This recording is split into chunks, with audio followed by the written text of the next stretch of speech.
हाल ही में गन्ना उद्योग विभाग एनएसआई कानपुर और राज्य की चीनी मिलों के बीच एक महत्वपूर्ण बैठक हुई है। इस बैठक में यह तय किया गया है कि बिहार में चुकंदर की खेती को बढ़ावा देकर इससे इथेनॉल उत्पादन किया जाएगा। इस योजना के पीछे मुख्य उद्देश्य यह है कि किसानों को उनकी परंपरागत खेती से कुछ अलग और अधिक लाभकारी विकल्प दिया जा सके। अब तक इथेनॉल का उत्पादन मुख्यतः गन्ना, मक्का और चावल से होता रहा है, लेकिन चुकंदर से इथेनॉल निकालना कहीं अधिक कारगर और सस्ता साबित हो सकता है। विशेषज्ञों का कहना है कि 1 टन चुकंदर से करीब 120 लीटर या उससे अधिक इथेनॉल तैयार किया जा सकता है। यह आंकड़ा काफी उत्साहवर्धक है क्योंकि इससे किसानों को सीधा आर्थिक लाभ मिलेगा और राज्य में इथेनॉल उत्पादन में आत्मनिर्भरता भी बढ़ेगी। चुकंदर की खेती के कई फायदे हैं। सबसे पहले इसकी फसल सिर्फ 3 से 4 महीने में तैयार हो जाती है। एक चुकंदर का औसत वजन लगभग 50 ग्राम या उससे अधिक होता है और उसकी पैदावार प्रति हेक्टेयर बहुत अच्छी होती है।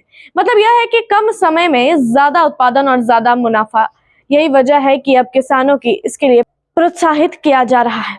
एनएसआई के वैज्ञानिकों ने उत्तर प्रदेश में कुछ जिलों में पहले ही इस पर काम किया है और अब बिहार के किसानों को भी इसी तरह ट्रेनिंग देने की योजना बनाई गई है। इसे बताया जाएगा कि चुकंदर की खेती कैसे करनी है, किस मिट्टी में यह ज्यादा उपज देता है और किस मौसम में इसकी बुआई करनी चाहिए। इसके अलावा यह भी बताया जाएगा कि कटाई के बाद इसका प्रसंस्करण किस तरह से इथेनॉल उत्पादन के लिए किया जा सकता है। चुकंदर न केवल इथेनॉल बनाने में उपयोगी है, बल्कि यह एक लोकप्रिय सलाद के रूप में भी खाया जाता है।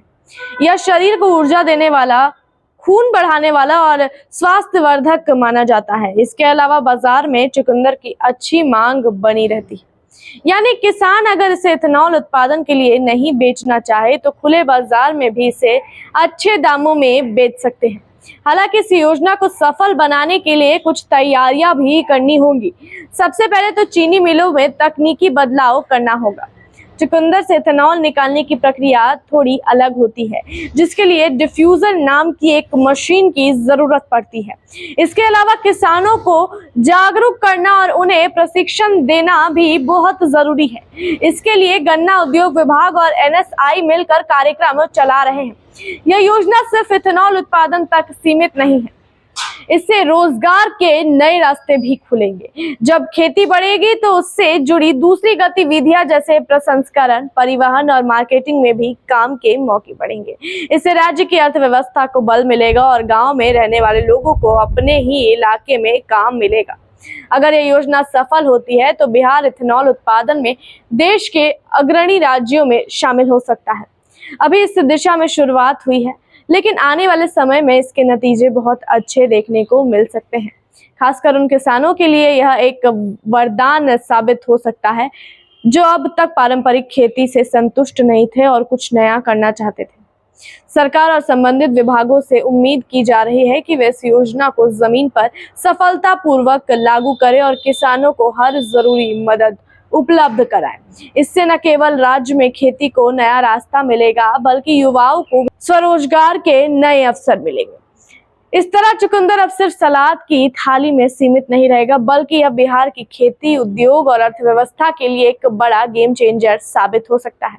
ऐसे अन्य अपडेट्स के लिए जुड़े रहिए फर्स्ट बिहार झारखंड के साथ। पनोरमा ग्रुप, जो सोचता है वो करता है। ये लो, मुंह मीठा करो। आज मैंने अपना जॉब छोड़ दिया, अब हम पूर्णिया वापस जाएंगे। जॉब छोड़ दिया है? मतलब ये घर कैसे चलेगा? हम करेंगे क्या? और माँ बाबूजी क्या बोलेंगे? इसलिए मैं एक और मिठाई का डब्बा लाया। अपने बिजनेस के लिए लोन अप्रूव हो गया। अरे लोन अप्रूव हो गया वो तो ठीक है, लेकिन पूर्णिया में हम रहेंगे कहाँ? अपना घर भी तो नहीं है वहाँ। इसलिए तो एक और मिठाई का डब्बा अलग से लाया हूँ। हमने पूर्णिया में घर ले लिया है, पूर्णिया के ई होम्स पैनोरमा में। पूर्णिया में पैनोरमा ग्रुप लेकर आए हैं ई होम्स पैनोरमा। बड़ा घर, आलीशान जिंदगी और अत्याधुनिक सुविधाओं के संग। अरे अरे, अब क्यों मुंह मीठा करवा रही हो? क्योंकि हम घर वापसी जो कर रहे हैं। घर वापसी की खुशी पूर्णिया में ई होम्स पैनोरमा के संग। E Homes Panorama, luxurious, lifestyle redefined.